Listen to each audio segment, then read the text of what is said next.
이 열왕기하 6장 24절에서 7장 20절 말씀 통해서 상황을 역전시키는 하나님, 저는 이 말씀 속에서만 은혜 받기를 원합니다.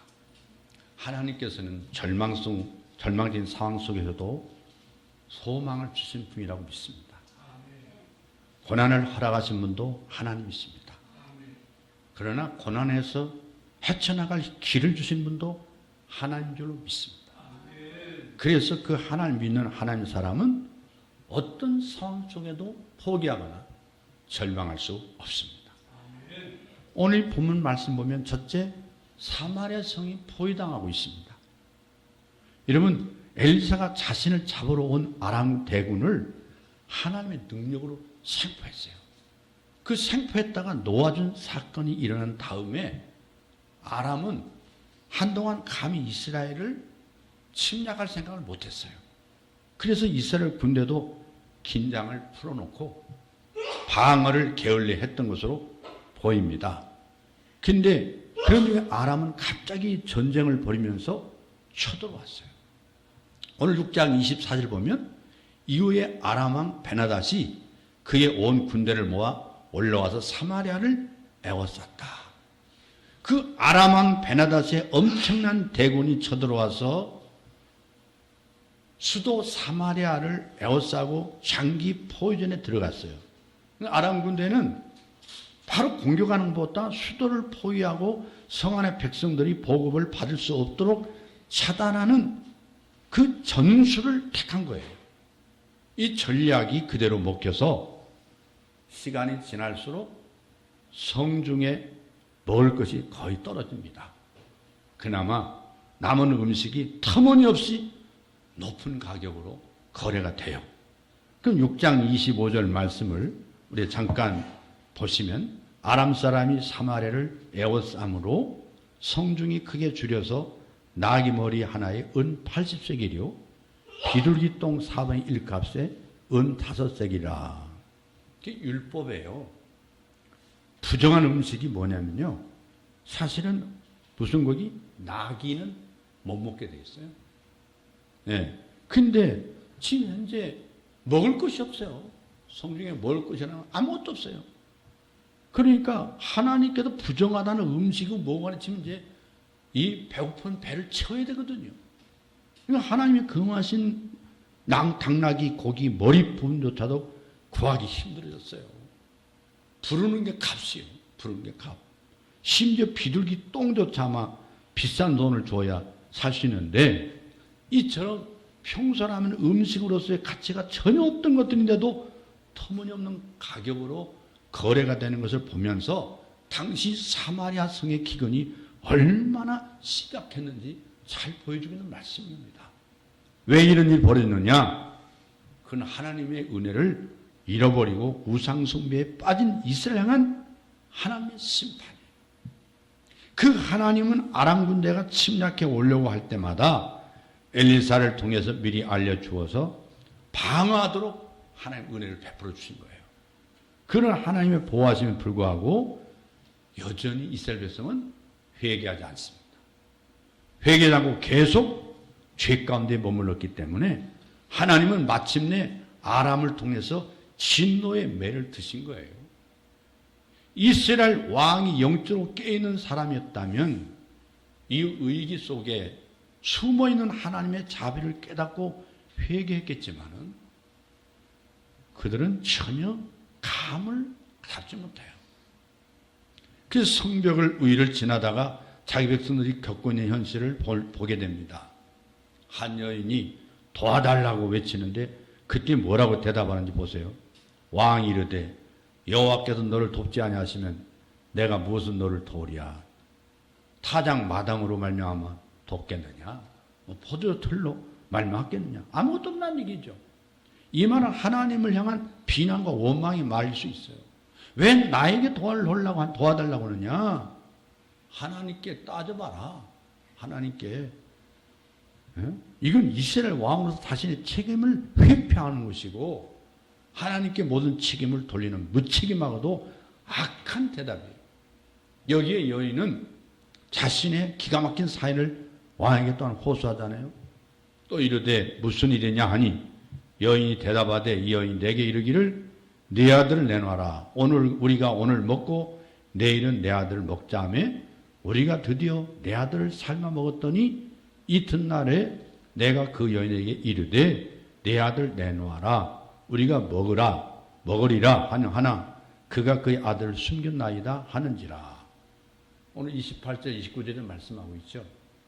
여러분 우리는 얼마 전, 만 기간이 얼마 전 북한에서 탈북한 탈북민들을 통해서 북한의 실상에 대해서 여러분 들었죠.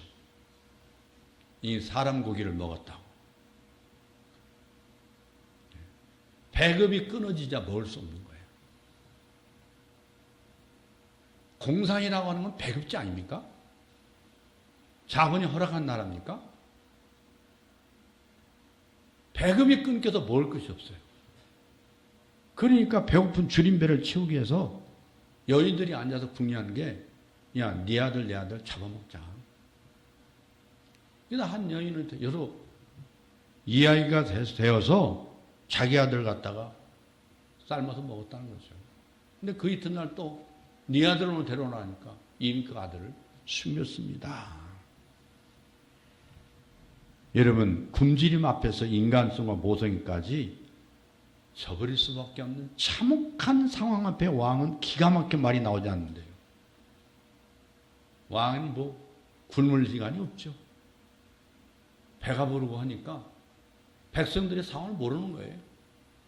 그런데 놀랍게도 이것은 오래전 모세를 통해 이미 여는 거예요. 어디에서? 신명기 28장 52절 찾아보시면요. 그러겠어요. 그들이 전국에서 내 모든 성읍을 에워싸고 네가 의뢰하는 높고 견고한 성벽을 다 헐며 내 하나님 여호와께서 내게 주시는 땅의 모든 성읍에서 너를 에워싸리니 네가 적군에게 에워싸이고 맹렬한 공격을 받아 곤란을 당함으로 내 하나님 여호와께서 내게 주신 자녀 곧 내 몸의 소상의 살을 먹을 것이라. 분명히 여러분 신명기 말씀은 무슨 말씀이죠? 하나님의 언약의 말씀을 저버리면 너희들이 이제 이게 핍절한 때가 올 텐데 내가 반드시 너희들이 핍절함으로 내 몸의 소생이 뭐예요? 자식들의 살을 먹을 것이다. 이미 하나님이 신명기에 약속했어요. 신명기 28장에. 신명기 28장에 복만 있는 게 아니에요. 하나님의 심판의 말씀이 기록되어 있단 말이에요. 영적으로 너무나 어두워져 있는 이스라엘 왕은 이 고통스러운 상황의 원인을 전혀 깨닫지 못해요. 그저 끔찍한 이야기를 듣고 자신의 옷을 찢으며 비명을 질렀어요. 옷을 찢는다는 건 극도의 슬픔을 우리에게 상징해 주는 행위지만은 그가 죄를 뉘우치고 회개했기 때문에 그런 것이 아니에요. 도리어 그가 하는 말이 뭐예요? 왕이 이르되 사바지 아들 엘리사의 머리가 오늘 그 몸에 붙어 있으면 하나님이 내게 벌 위에 벌을 내리실지로다. 6장 31절 말씀 돌아보세요. 왕은 이 모든 끔찍한 현실의 책임을 애꿎은 엘리사에게 돌리고 있다는 사실이에요. 왕이 엘리사에게 이렇게 분노한 이유가 분명합니다. 이제는 아람이 공격하려고 할 때마다 미리 알려줘서 대비할 수 있었는데 이번에는 아무런 도움을 선지자가 주지 않았다는 얘기죠. 하나님의 선지자가. 지난번 아람 군사들은 사마리까지 유인했을 때 다 죽였어야 되는데 엘리사가 놓아주라고 해서 괜히 놓아줬다고 이제 핑계를 전가시키는 거예요. 이제 이 의기를 갖다가 하나님의 종에게 전가시킵니다. 하나님의 종의 말을 듣더니 이런 상황이 벌어졌다. 지금 현재 내 눈에 엘리사가 있으면 엘리사 머리를 갖다 내가 잘라버릴 것이다. 그 얘기 아닙니까? 성경을 잘 보세요. 참으로 기각한 말이란 말이에요. 원래 엘리사에게는 아람의 침공 계획을 이스라엘 왕에게 미리 알려줄 의무가 전혀 없어요. 하나님을 무시하고 우상을 숭배하는 이스라엘에게 애초에 그런 은혜를 베풀 필요가 뭐가 있겠어요. 그렇지만은 하나님은 은혜를 받을 자격이 없는 이스라엘에게 그런 은혜를 베풀어 주심으로 그들이 회개하고 나오기를 기다리고 계신 거예요. 회개하라. 그런데 이스라엘 사람들은 그런 건 자꾸 반복되니까 마치 자기들이 그런 특권을 누는 것이 당연한 것처럼 여기면서 이제는 왜 안 해주냐고 오히려 대드는 꼴이 된 거예요. 엘리사를 잡으러 온 아람 군대를 사로잡았을 때도 어차피 이스라엘은 싸움도 안 하고 얻은 결과니까 할 말이 없어요. 그때 엘리사가 그들을 대접해서 놓아주라고 함으로써 한동안 적의 침공 의지를 꺾어버리고 했는데, 근데 그 모든 엘리사의 공은 전혀 생각하지 않고 하나님 사람 엘리사를 원망하며 내 눈앞에 있다면 엘리사를 목을 칠 것이다. 이거죠. 영적으로 둔감한 지도자, 무능력한 리더일수록 이렇게 남에게 책임을 전가하는 거예요. 무슨 일만 일어나면 전부 이 사람 탓, 저 사람 탓하고 자기 잘못은 생각을 못해요. 이스라엘 왕이 바로 그런 악하고 무능한 리더였고, 엘리사를 죽이려고 사자들 먼저 보내면서 자기도 뒤따라 옵니다. 6장 32절에 그 말씀 나와 있는 거죠. 네. 그러니까 엘리사가 이스라엘 왕을 이 살인자의 아들이라고 부릅니다. 잘못은 자기가 해놓고 다른 사람에게 책임을 전가하고 있는 악한 자란 말이에요. 악한 자. 은혜를 모르고 원수로 갚으려고 하고 있는 거예요. 그래서 엘리사는 집 문을 닫아 걸고 왕의 사자들을 들이지 않습니다. 이어서 그들을 뒤따른 왕이 이를 갈면서 외칩니다. 33절 보니까 무리와 말을 할 때에 그 사자가 그의 이르니라. 왕이 이르되 이 재앙이 여호와께로부터 나왔으니 어찌 더 여호와를 기다리요. 자신의 말대로 이 재앙이 정말 하나님께로부터 온 것임을 알았다면 자기 백성들의 죄를 돌아보고 회개했어야 되고 용서를 위해서 엘리사에게 중보기도를 부탁했어야 합니다. 그러나 오히려 하나님을 부인하는 말을 하면서 하나님의 사람을 죽이려고 달려든 거예요. 근데 하나님은 잔인한 하나님이기 때문에 하나님을 믿어봤자 소용이 없다는 냉소적인 태도를 보이고 있는 거예요. 이게 십계명 제3계명을 어기는 죄예요. 십계명 제3계명. 출애굽기 20장 7절에 뭐라 했어요? 너는 내 하나님 여호와의 이름을 망령되게 부르지 말라. 여호와는 그의 이름을 망령되게 부르는 자를 죄 없다 하지 아니하리라. 이스라엘을 왕은 회개하기는커녕 하나님을 향해서 악한 마음을 품고 있는 악하고도 한심한 리더자였어요. 자기가 하나님 편에 서 있지 않는 것은 전혀 생각하지 않고 하나님이 자기 편이 아니라고 화를 내는 거예요. 하나님 내 편이 아니라고. 엘리사는 이 악을 행하고 우상 숭배를 하면서 하나님의 복을 기대했던 어리석고 악한 왕과 더 이상 대화하기를 포기하는 거예요. 대화가 안 되는 거예요. 우리도 이렇게 영적으로 말이 안 통하는 사람과 자꾸 대화하려고 해도 되질 않잖아요. 영적으로 죽어버린 사람하고는 대화가 안 돼요.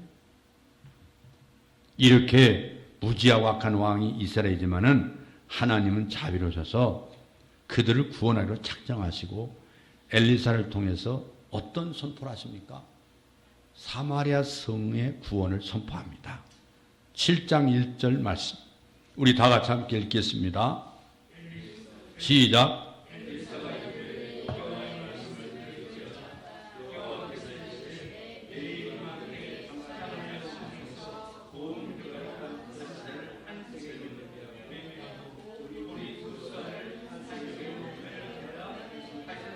이건 정말 믿기 어려운 예언이에요.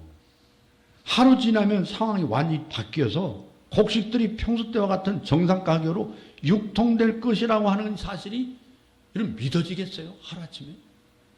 지금 자기 자식을 삶아 먹을 정도 비참한 현실에서 더구나 재난의 원인을 하나님의 선지자인 엘리사 자신에게 돌리며 죽이겠다고 하는 상황 속에서 이런 말씀을 선포한다는 건 정말 보통한 일이 아니에요. 여러분, 그런 엘리사는 하나님의 음성을 분명히 들었기 때문에 하나님의 말씀을 선포합니다. 엘리사가 내 말을 들어라 하는 게 아니라 여호와의 말씀을 들을지아니라. 여호와의 말씀. 세상의 똑똑한 전문가들은 절망적인 상황을 보고 이것이 왜 안 되는지 잘 분석해서 설명을 합니다. 정치 문제야, 경제 문제, 외교 문제, 국방 문제, 교육의 모든 게 왜 안 되는지를 잘 해설해 줘요. 사실 안 된다는 말 누가 못합니까? 교회도 마찬가지죠. 이래서 안 되고 저래서 안 되고 안 된 말을 누구나 다 쉬워요. 근데 영혼 구원에서 제자를 만드는 것이 사실은 상식적으로 되는 게 아니에요. 어떻게 우리가 영혼을 구원하고 제자를 만들겠어요? 그럼 우리가 사실상 안 된다고 말 수밖에 없어요. 우리 전도합시다. 안 됩니다. 그러나 하나님의 사람은 달라요. 하나님의 사람은 절망 속에도 소망을 선포하고 있습니다. 하나님께서 소망을 주실 것을 확실히 보고 믿고 있어요. 할렐루야. 우리가 이 대한민국을 하나님 손에 우리가 맡깁시다. 하나님이 회복해 줄 줄로 믿습니다. 하나님께서 이 나라를 제2의 제자나라로 회복할 줄로 믿습니다. 물론 거짓 선지자들처럼 하나님 주시도 않은 말씀을 가져가서 아합에게 승리할 것입니다. 승리할 것입니다. 이렇게 잘못된 게 아니고 이런 말이 아니고 하나님이 주신 말씀이 아니기 때문에 안 되는 거예요. 근데 엘리사는 분명히 하나님이 말씀 주셨어요. 주셨습니다. 그래서 전합니다. 엘리사가 선포한 내용은 엄청난 축복의 약속이 있지만 그 내용은 너무 극적이요. 어떻게 24시간 만에 이 참혹한 현실을 역전시킬 수 있을까? 변화시킬 수 있을까? 그래서 왕의 장관 한 명이 비웃듯이 말합니다. 7장 2절 한번 읽어보세요. 시작. 왕.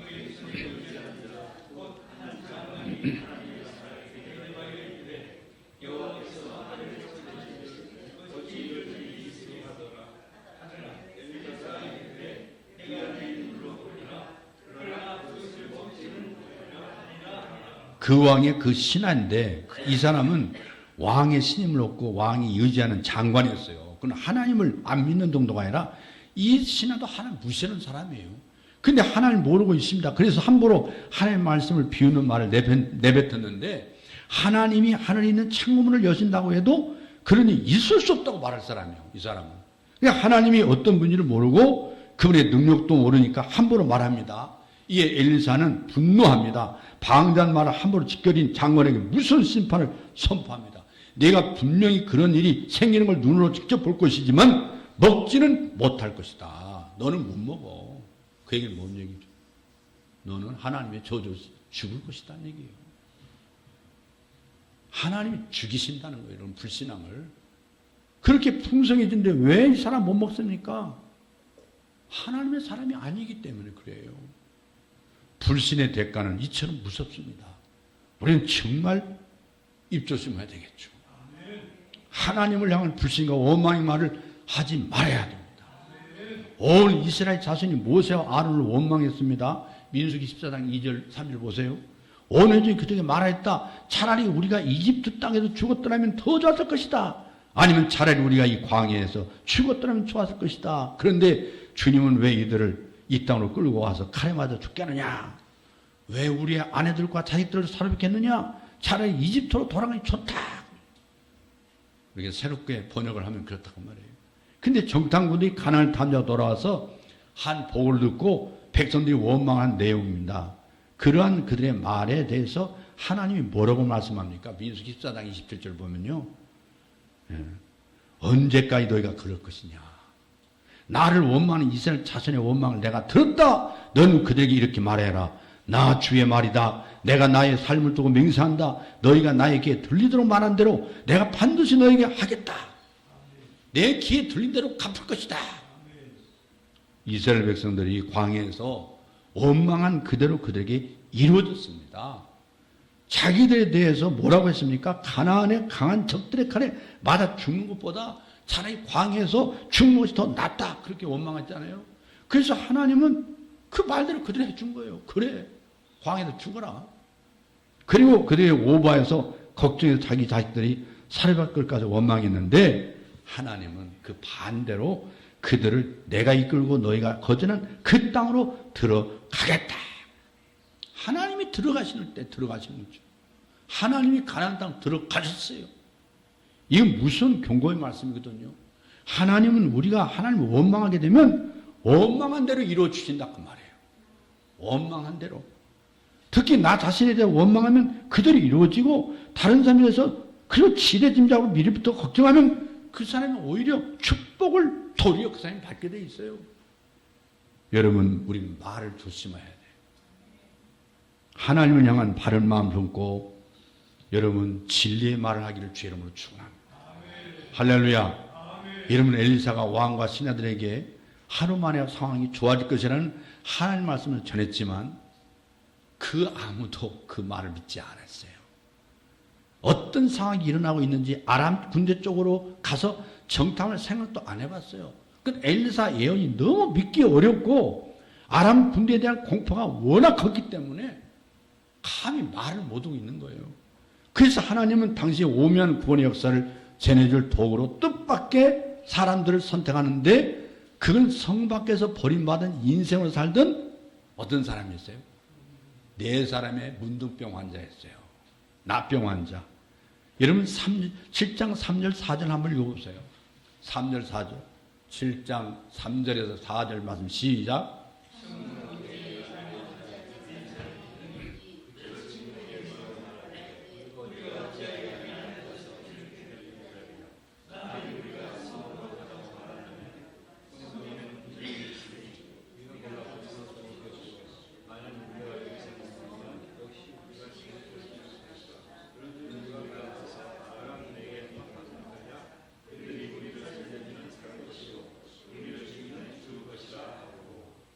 예, 이 사람들은 원래 인간 취급도 못 받던 사람이잖아요. 성 밖에 쫓겨나 있잖아요. 성 안에 살지 못하고 나병 환자니까. 근데 거의들도 같이 굶어 죽게 됐어요. 근데 이 나병 환자들도 앞으로 어떻게 할 것인지 서로 회의를 했다고 그랬어요. 이게 평소에는 밤에 성 안으로 들어가서 사람들이 먹다 남은 음식을 구거나 몰래 주워 먹었는데 이제는 성 사람들도 굶어 죽게 되지. 이제 먹고는 다 틀렸어요. 먹을 수가 없어요, 이제. 그러나 가만히 앉아있어도 굶어 죽게 됐으니 그럴 바에 차라리 아람 군대 가서 항복하면 그래도 배는 태울 수 있지 않겠느냐. 어차피 가만히 있어서 굶어 죽을 것이고 그러니 차라리 가서 구걸하다가 그들 칼에 맞아 죽어도 똑같은 상황이니까 눈 딱 감고 저 적군인 아람지로 가기로 결정을 해요. 그래서 이 4명의 나병 환자들은 해질 무렵에 아람진에 도착하게 되는데 전혀 예상 못한 광경이 펼쳐집니다. 천막과 식량과 모든 것이 그대로 있는데 아니 거 보니까 사람이 하나도 없는 거예요. 사람이 하나도 없어요. 아니 먹을 것이 잔뜩 있어요. 천막 안에 사람이 하나 없어요. 여러분 이 말씀 보세요. 엄청난 얘기예요. 5절 말씀, 그 말씀 그래서 5절에 그렇게 돼 있죠. 5절에. 아니, 천막 안에 먹을 건 잔뜩 있는데 사람 하나 없어. 그 6절, 7절에 뭐라 했어요? 시작. 한번 읽겠습니다. 시작. 이는 주께서 아람 군대로 병거 소리와 말 소리와 큰 군대의 소리를 듣게 하셨으므로 아람 사람이 서로 말하기를 이스라엘 왕이 우리를 치료하며 햇사람의 왕들과 애굽 왕들에게 값을 주고 그들을 우리에게 오르게 하였다 하고 해질 무렵에 일어나서 도망하되 그 장막과 말과 나귀를 버리고 진영을 그대로 두고 목숨을 내어 도망하였습니다. 여러분 하나님께서 아람 군대에 이상한 소리를 듣게 한 거예요. 하나님이 역사한 거 아닙니까? 수많은 병거 소리를 듣게 한 거예요. 이스라엘 사람들이 하나도 가지도 않았는데 이런 군마 소리 듣는 거예요. 큰 군대가 쳐들어오는 소리를 듣게 한 거예요. 여러분 일종의 환청을 들었겠지만요. 모든 병사의 귀에 동시에 들리는 소리이기 때문에 다 놀라서 혼백산에 도망간 거예요. 다 도망가. 엄청난 대군을 동원할 수 있는 헷과 애굽에 돈을 주고 용병의 대군을 불렀다고 된다면 성산이 없다 생각한 거예요. 이제 우리는. 엄청난 군대를 돈을 주고 용병을 했구나. 우리 이제 큰일 났다. 너무 빨리 돈이 들리니까 도망갈 수밖에. 그러니까 나병 환자 4사람이 아람 진영에 도착한 것이 바로 그 무렵이었고 예상하지 못한 상황이 이들 놀라면서 기뻐하며 먹고 마시고 은과 금과 옷을 가지고 나와 숨겼다고 그랬어요. 여러분 한마디로 이제껏 누린 적이 없을 정도의 치고 신나는 시간을 보냈는데 한참을 그렇게 하다가 정신을 차리고 입을 열어 감동적인 말을 비로소 그때 합니다. 어디에서? 9절에서 다 같이 시작. 나병 환자들이 그 친구들에게 서로 말하되 우리가 이렇게 해서는 아니 되겠도다. 오늘은 아름다운 소식이 있는 날이거늘 우리가 침묵하고 있도다. 만일 밝은 아침까지 기다리면 벌이 우리에게 미칠지니 이제 떠나 왕국에 가서 알리자. 아멘. 이 사마리 성 안에 있는 백성들이 너무 굶주려서 자기 자식까지 잡아먹는 처참한 상황이 왔잖아요. 근데 그 무서운 아람 군대가 물러가고 그들이 남겨놓은 물자들이 너무 풍성합니다. 이 아름다운 소식을 빨리 가서 전하지 않고는 그들이 정말 견딜 수가 없는 거예요. 자기들이 불신앙했던 것 자체가 부끄러운 거예요. 이걸 빨리 가서 전해야 되겠다. 가만히 있을 수가 없다. 이들은 이 사실을 알리기 위해서 급히 사마리 성으로 달려다 갔다 왔잖아요. 빠르게. 여러분, 이 상황을 보면서 우리는 어떤 상황이 듭니까? 저는 그 뒤에 있는 말씀을 더 많이 하고 싶은데요. 제가 자르려고 그래요. 결론 내리려고 그래요. 여러분, 하나님은 상황을 역전시켜서 주는 하나님이에요. 우리는 현재 모든 게 끝났구나. 이제 큰일 났구나. 우리가 절망적일 수밖에 없는 우리 민족에게 오늘 아침 이 말씀이 구원의 음성으로 들리기를 바랍니다. 우리 대한민국 국민들이 이 말씀을 듣기를 바랍니다. 하나님의 손이 움직일 것입니다. 하나님의 손이 이 백성을 버리지 않을 것입니다. 하나님의 손이 이 백성을 반드시 붙들어 줄 것입니다. 내가 너를 도리라. 내가 너를 도리라. 하나님께서 분명히 말씀하신 이사야의 말씀이 오늘 우리 민족에게 임하기를 바랍니다. 기도하겠습니다.